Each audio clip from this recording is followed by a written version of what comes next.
This is JordangeVision. Pull up a seat and kick up your feet.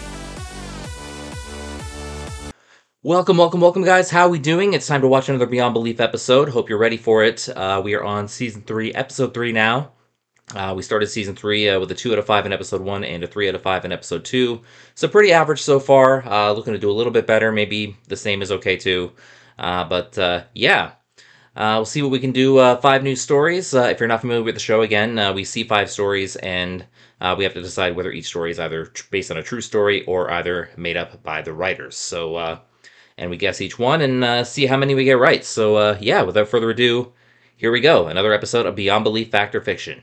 Before I get started, please remember to like, comment, subscribe, all that fun stuff, and don't forget, reacting to art is sharing art. Channels like these benefit everyone from the viewers all the way up to the original creators themselves. Also, reminder, spoilers are likely, so if you haven't seen this episode yet and would like to, please feel free to click off and take care of that first. I'll be here when you get back, but for those of you who are sticking with me, pull up a seat, kick up your feet. It's time to watch Beyond Belief Fact or Fiction, Season 3, Episode 3. Here we go. Is that a mummy? Observe these 2 painted figures. The one on the right obviously looks bigger than the one on the left. Let's switch positions. I didn't get that one. I thought they did look the same size. Have you ever noticed the curious things one sees discarded by the roadside? One shoe is very common. Yeah. In fact, maybe that's where they get the expression tossed out like an old shoe. Lots of maybe.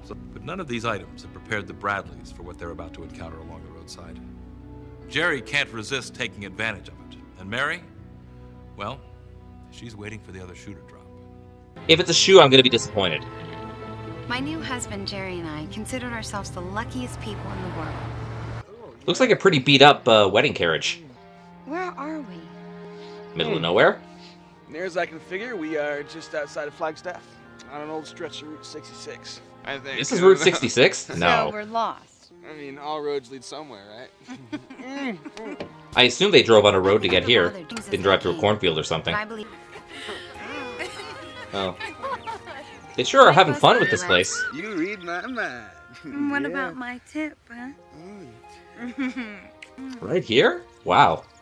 There's something over there. Laying in the grass, right there. Jerry, where are you going? What is it? A motorcycle? Maybe someone crashed, I don't know. There's a 1944 Barton. They don't make them anymore. He knows what kind it is? Why would anyone leave it here? I don't know, but if it's that valuable, I'm sure they're going to come back for it. It is kind of random, but... The date on this license plate is from 1944. Oh, that's an old one. Like, maybe someone lost it back then. There's still gas in it. All right. Jerry, there's blood on the front fender. Yeah, that's what I was thinking. Maybe somebody crashed. Probably just hit a deer. Also possible, but yeah. I'll never forget the terrible feeling I had in the pit of my stomach as I watched Jerry pull away. Yeah. I've never been a big fan of motorcycles. They just seem too dangerous.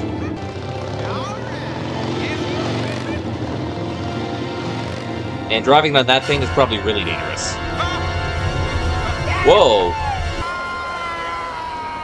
You just see some ghosts on the bridge? Jerry, are you alright? Oh, that's not good. He's alive, but... She's gone. Wait, did she see the girl too? The motorcycle. Is the motorcycle gone too? I know this all sounds like we're completely out of our minds, but I saw the whole thing, and it happened exactly the way he told it. I swear to you. So they both saw them, the girl and the motorcycle. 54 years ago, there was a terrible accident in this very spot. 1944? Barton. It was late, getting dark, and he didn't see her standing by the side of the road waiting for him. Oh, yikes. He hit 2 young people, very much in love, died right here, 54 years ago to the day. So this is almost like a recreation. Every year on this day, somebody sees that old motorcycle. Wow. You're the only one who ever got to ride it and see the young girl. That's freaky. What caused Jerry Bradley to fall off the motorcycle and break his leg? Was it all an illusion? I don't know about this one. It's kind of trippy. Cycle. Could both Jerry and Mary have been hallucinating at the same time? I mean, hallucinating is one thing, but how do you ride a fake motorcycle? Talk about this one, and I don't think there's a lot of talking to do about this one, because that story is just out there. You can hallucinate, you can think you see something, like a motorcycle or a girl on the bridge or whatever, but, like, how do you ride a motorcycle that you're seeing in your own mind? Like, and 2 people seeing the same motorcycle and the same girl that nobody else sees? Like, and the whole story about, you know, the motorcycle appears every year, but it disappears before anyone gets to it, and these are the first people to ever see it and get to it and whatever, and it's just a lot. Like, my mind is going to be blown if this story is true. So I think this is possibly the easiest fiction that I've ever voted on. So that's what I'm going to do. Of course, nothing surprises me with this show, but it's a lot for me to believe. It really is. So apologies if that summation was a little shorter than usual, but yeah, not much to say on that one. Okay, let's get to story number 2. Ooh, pool story. A pool table can be the setting for a gentlemanly contest of skill and strategy, or a set piece in a seamy world of sharks and hustlers. I like the occasional game of pool. Gets a little dicey when you play for money, though. There's the sinking of a 3-ball in the corner pocket. Oh, is he calling a shot? Yep. They're playing 9-ball. I bought the Southside pool hall 35 years ago. I never made a lot of dough out of it, but at least I was around the game every day.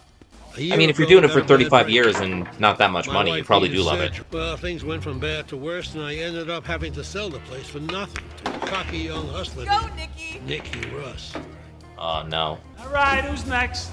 Gotta lose sometime. I'll play one arm behind my back. Come on, anybody. Monkey bugger, isn't he? Come on, hop to it, Pops. We're thirsty. Coming right up. Is this guy actually his employee or just his... I needed money, so I stayed on and did odd jobs around the place. Thought I'd be making less than minimum wage at a place I used to own. Somehow the tables have got to turn, right? I need to ask you, what's up with this gold cue? Stick? That stick belonged to the great Jack Lester. 5 times world champion. Come on, get back to work. What am I paying you for? I mean, you paid him for the shop, so... Where else could I go? At least I was still around the game. Gotta do what you gotta do, right? Not a bad night, especially when you add in what I won. I guess that's how he makes the extra, right? No dogs allowed in here. He'll be waiting outside. The stranger looked kind of familiar to me, but I knew he wasn't a regular. Could that be the owner of the Golden Q? Is this guy blind? I knew this man, but I just couldn't place him. It was driving me crazy. I bet you that's him. Let's shoot some pool. That'd be a yes. The stranger got nothing off the break, so now it was Nicky's turn. Going on a run. Of course, the stranger asked for a rematch, but the second game went quicker than the first. Something's gotta make him lose, right? The stranger insisted on doubling the stakes. Nicky never took a breath, just kept on sinking. I wonder if the stranger's kind of a hustler of his own. Like pretending to suck for a couple of games and then upping the stakes and winning it back. How about one last game? For $50,000. Yeah, that's what I thought. Yeah, I don't have 50 grand on me. You've got a pool hall? Oh, he's playing for the pool hall. You're hustling me. What do you care? You know, like you hustle everyone else? There's just one condition. I want to change cues. Oh, he wants to use the golden one. That's when I figured out who the stranger was. Yeah, I thought It so. was a great. They'd been playing 9-ball all night, and the stranger had yet to sink in a ball on the break. Oh. Everything? 9-ball on the break. The man wins. There you go. Give the bill of sale to Leon. It's his place again. You lost the bet. I don't know how you did that. Any He's sense? Golden Q guy. I How do you couldn't think? Figure it out. You got beat fair and square by the great Jack Lesko. Jack, let's go. That's impossible. Why? Because Jack Lesko stopped playing pool about 15 years ago, when he went blind. Yeah, I thought he was blind. I kind of got the clue with the dog outside. Nicky, Russ, and Donna left town the following morning, and they never set foot inside Leon's pool hall again. See ya, don't want to be ya. There have been cases of blind people regaining their sight for brief periods of time. Is that what happened? Good question. Paranormal, or are we just playing another game of dirty pool? Oh, good shot. We'll tell All right, you whether talk this about story this. is true. I'll tell you something. I hated that hustler new owner guy, so I kind of hope this story is true. Him getting all the karma and stuff. But yeah, I think it's possible. I think it is. Like, when someone's great at, you know, anything they do, like pool or some kind of sport or whatever, you know, even if they lose their sight or something like that, I don't think they lose, you know, the muscle memory. Not being able to see the balls that well. Like, he still probably knows, like, what to do with his arms and whatever. So, this is someone who won 5 championships in a row, so you don't just forget how to do something even when you can't see as well as you could anymore. I think this is something that is possible, and I'm going to mark it as true. And if it is true, I'm happy for Leon, getting what was rightfully his pool hall back. So good for him. Good for him. Okay, so we got 1 fiction, 1 truth. Let's get to story number 3. What do you want to be when you grow up? Some of us keep asking ourselves that question well into middle age. For a young person just out of high school, the world is an exciting place. So many choices. Seem to know exactly what they want to do. Tommy Stewart was just such a young man. Ever since anyone could remember, he wanted a career in law enforcement. Yeah, somehow, some people are like that. Oh, there was the occasional drunk we had to put up at the county's expense Holding his nails? time, but nothing really big ever happened. I guess being a cop in a small town like that isn't as hard as like a big city. Tommy grew up dirt poor on the outskirts of town, and he had the same dream for as long as I knew him. All he ever wanted out of life was to become an FBI agent. Good start. If he ever passes through Buford, his running days are gonna be over. Tommy worked his way through a like that ambition, bro. College. I gotta go deliver some groceries to Mrs. Hawkins.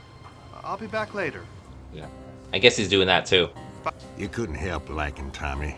He was just that kind of a kid. Yeah, seems like the kind who does everything for everybody, A real people pleaser. I made it. Oh. I'm getting in. Oh, you made it back. Oh, some kind of law academy? I was accepted in the academy, Sheriff. Oh, that's what I thought. I'm gonna be an FBI agent. I'm real proud of you, Tommy. Taught him everything he knows. Money for one day, Tommy just disappeared, along with the mill's $10,000 deposit. Uh-oh. He never showed up at the FBI Academy, and no one ever saw or heard from him again. We did he got robbed. Investigation, but never found or kidnapped. one thing. I hated that the case had gone unsolved for so long, and I never believed that he took that money.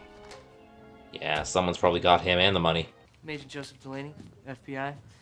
I'm here investigating a ring of counterfeiters we believe is operating in the area. Counterfeiting, huh? That's news to me. Doesn't even know about it? I couldn't help noticing that Agent Delaney was about the same age Tommy would be by now. It's kind of what you'd think, but why is the name different? You know, I can't help but think that you and I met before. It's possible. I lived here in Buford about 5 years ago for a short time. It was right before I entered the academy. You remember a local boy named Tommy Stewart? Remember him a little too much? A few times. Terrible how he disappeared with all that money. Tommy Stewart was no thief. Maybe this is the guy who kidnapped him. There was something wrong about Delaney, but I just couldn't. Maybe he knows the sheriff's onto him. Old Henry Meeks just called. He was hunting crawfish down at Briar's Bog when a body popped up. Said it just about gave him a heart attack. Anything on the body? We got us a body that turned up down at the bog. You busy right now? Yeah, I don't know if this is the guy you want to ask for help. I'm starting to think he's responsible for it. Does it look like it's 5 years old? Maybe. It's Tommy Stewart. The peat moss must have preserved his body over the years. Okay, that explains it a bit. You set me up. What? What? You murdered Tommy, didn't you? He sure did. Give me the weapon, son. Do you have a weapon? I am not going to prison. Oh. Maybe you're going down there instead.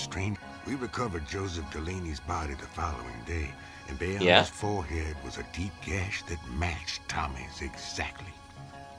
Okay, that's weird. Was it just as the old cliche, was he compelled to return to the scene of the crime? Or was the dead boy with the unfinished dream able to reach from his grave to accomplish what he had always wanted to do? Solve a crime and get his man. That's our Tommy, if that happened. Well, I don't think the ghost of Tommy was hiding in the bog, pulling the guy down. But the guy gets found out, he's backed into a corner, or back into the bog, I guess. And I guess it's possible, he stepped somewhere and got trapped down there. I don't know how deep that bog was. Like, it didn't look very deep to start, but maybe he stepped back and it just got a lot deeper in a big hurry, something like that. I think that much is possible. So I don't think like anything ghostly about it or anything like that, but it is a little bit far-fetched that, he steals the money and kills Tommy, and takes Tommy's ambition as well, as well as the money. Becoming the FBI agent that Tommy wanted to be. But I think stranger things have happened. I'm gonna mark this one as true. Let's get to the fourth one. One of the world's oldest occupations, that of the gravedigger. It's a profession that's guaranteed of future customers. Interesting way to put it, but yeah. Spotlight wall is a bitter, nasty hull of a man. In fact, the dead are probably the only people he hasn't offended. But all that may be about to change. Oh, don't offend the dead now. The thing that bugged us the most, our boss, Pete Ringwald, was the meanest man I ever knew. I mean, just that face. He never really cared about nothing or nobody, especially the dead. Okay, preacher, it's time to wrap this medicine show up. It's a funeral, dude. Return to our homes. Amen. Amen. Don't listen to him, preacher. We're almost there, boss. Almost don't cut it, moron. Oh, no. Rest in peace. And he's okay with that. Right. You shut your mouth. Don't you say what's right in my cemetery. Even a damn dog could do your job. Yeah, I'd like to see a dog dig that much. Really now. People said he was born in a foul mood, and then he just got meaner. Awful, awful man. Who's that?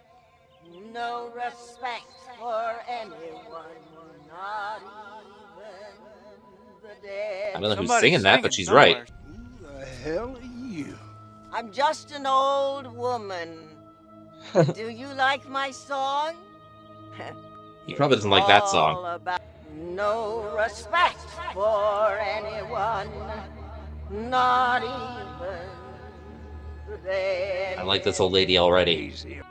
Wonder who she is. You idiots get back to work or I'll fire the both of you. Well, good luck filling that grave without them. I wonder if she's the spirit of, someone else's funeral that he ruined. So, the other two guys heard her too, right? So... Shut up. Shut up. There's quiet hours in the cemetery. You got it, Bo? Almost.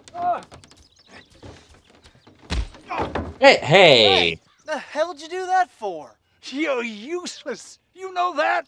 Pretty sure you're not allowed to do that to your employee. Oh. Is she in there? Very deep. Put rocks on top of it. Crush it. Oh, he's scared of this one. Crush it.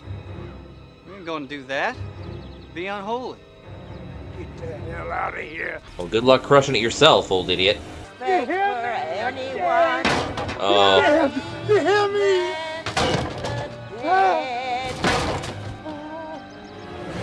Yep, it's her. Good warning. Oh. Get him. Oh, is she doing it? The doctor said it looked like something scared him to death. Yeah, not surprised there.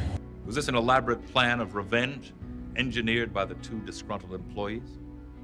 If so, was the old woman in on it too? Well, this one's a little weird. Old crotchety gravedigger, has two employees, who are, just trying to do their jobs, and, he makes them, desecrate one grave. And the old woman appears, singing the awful, awful man song, yada yada. So, appears in the next grave the next day, the next coffin. He tries to, destroy the coffin, and there she is, in there singing the song that he heard yesterday. So, and it scares him, and he falls into the grave, and he dies. So, for her to be in a coffin, I don't think it would be a setup. I think that'd be a real elaborate setup. I don't know if, two common gravediggers would have the resources to do that. Even if the old woman was in on it too, as a prank. Anyone who's in the coffin is probably dead. So this is probably his imagination. The fact that, the gravediggers also heard the woman is kind of weird as well. So that's what's kind of tripping me up. I don't know how possible it is that, everyone is having the same hallucination, I guess it's possible that they could have all seen a woman walking around who just happened to make up a song because she hated the guy. For her to be in the coffin the next day still singing, that's a little much for me. I think I'm going to mark this story as fiction. Okay, we have one more story, and then we get our answers. Books can be viewed as food for the mind, Stop reading them and your brain can become anemic. Read junk and your thinking can become malnourished. Gotta read the right stuff. Although she's a teacher, she barely takes any time off because the world offers so many opportunities to learn more. It's always even teachers learn. M. Anthony Brinksman had been a top lawyer practicing for over 5 decades. His client list was a who's who of the rich and famous. Send her in, please. That's why I couldn't imagine why he contacted me. This sounds kind of random. I still don't understand why you couldn't tell me what this was about over the phone. Yeah, what the hell's going on? Are you familiar with a gentleman by the name of George Randolph Parker? Should I be? Well, you did attend his funeral at Willow Glen Cemetery 3 days ago. 3 days ago? Right. That's right. I remember the name, but I didn't know that man. Then why were you there? I am a high school art teacher, and that cemetery has a wonderful art collection. Not Okay. many people know that. I'm familiar with the collection. I've never heard of people going to cemeteries for the art. There can be some artistic stones or whatever, but other than that. I hadn't been there in quite some time. I spent about 2 leisurely hours wandering through the different sculpture exhibits. Looking through a cemetery is actually really peaceful, though. If you had already finished your research, why didn't you just leave? Curiosity? I was struck by the chapel's old English architecture, and I wanted to get a look inside. I feel like I'm on trial here or something. Yeah, nothing wrong with that. There are certain issues that must be resolved. Tell her what's going on. The moment I entered, a very special feeling came over me. Almost like I was meant to be there. Like, she's awestruck. Nothing wrong with that. There was a funeral coffin set up in front of the altar. Okay. I saw the open casket, and I felt compelled to pay my respects to the deceased. So I guess the funeral was happening there later, and he just happened to be there. Please, be seated. Oh, I'm sorry, but I'm not here for the funeral. It's time to begin the service. Yeah, she didn't know there was someone in there. We are all gathered here today to say a final goodbye to George Randolph Parker, a man who lived So she his did hear the life name by his before. own- So the only reason you stayed was because you felt badly that no one else was present? That's right. I've been Why even have a funeral then? Wonder who The he minister was. when I was approached by the funeral director who asked me to sign the registry. She's the only one. You were wrong about several points, Miss Tyler. Mr. Parker did have a family, but unfortunately they all loathed him. Ah, so that's why. Do with So me. who actually arranged the I told funeral you then? here, his estate was to be divided among whomever attended his funeral. Is that right? You will be the sole recipient of his entire estate. That's crazy. Mr. Parker's net worth at the time of his death was $34 million. And his family didn't even know. If one family member had shown up, they would have gotten $17 million. Was it her own intellectual curiosity that drew her to the cathedral that day? Or was she lured there by something deeper? It does seem a little strange to me. Just a little strange, that a funeral was arranged that nobody was going to show up to. And then this one random person just happens to be in the cemetery walking through and goes into the church, and there the guy is. You don't even think about when you go into a church like that, is a funeral happening. If it was an actual funeral home, it's one thing, but, a church in a cemetery, you don't know when it's happening. So it's a little bit random, and a little bit strange that, even if they didn't like him, that nobody would show up.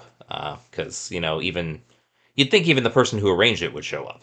But I don't know, something about this one is telling me that it's possible. Maybe they wanted to arrange the funeral and arrange the burial and all that, but just didn't want to spend the time going to it. Because he wasn't a member of the family that they liked, so, this random person stumbling upon it, ended up, winning the funeral lottery, I guess. So, if that happened to me, I might go to more random funerals, I don't know. But, nonetheless, though, I'm going to take a chance on this one, and I think this one is true. Okay, so for these 5 stories, I have marked story number 2, 3, and 5 as true, and I've marked stories number 1 and 4 as false. Let's see how we did. I got a good feeling about this one. I think my instincts are pretty honed today, so we'll see. And now it's time to find out which of our stories tonight are totally made up and which are inspired by actual events. Let's take another look at the story of the Phantom motorcycle. Was this one fact or fiction? Is it fiction on this one?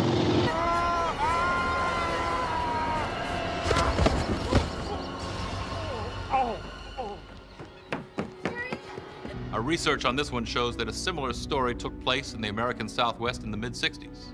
It's true. That's nuts. What did you make of the for tale one. about the pool hall and the legendary player who turned out to be blind?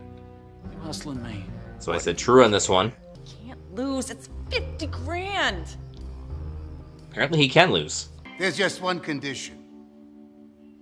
I want to change cues. Did this one have the feel of reality to you? If it did, we fooled you. It's absolute fiction. 0 for 2.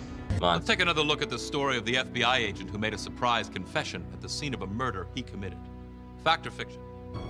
I said fact on this one as well. He fought back. I'm gonna kill him. Give me the weapon, son. This story of the sleepy little town was a crime committed by our writers on you. Oh my gosh. 0 for 3. What was your opinion of the insensitive gravedigger who was buried by his evil deeds? Fact or fancy? So I said fiction on this one. Kudos to the lady if it is true. We're warned. He was. Not wrong.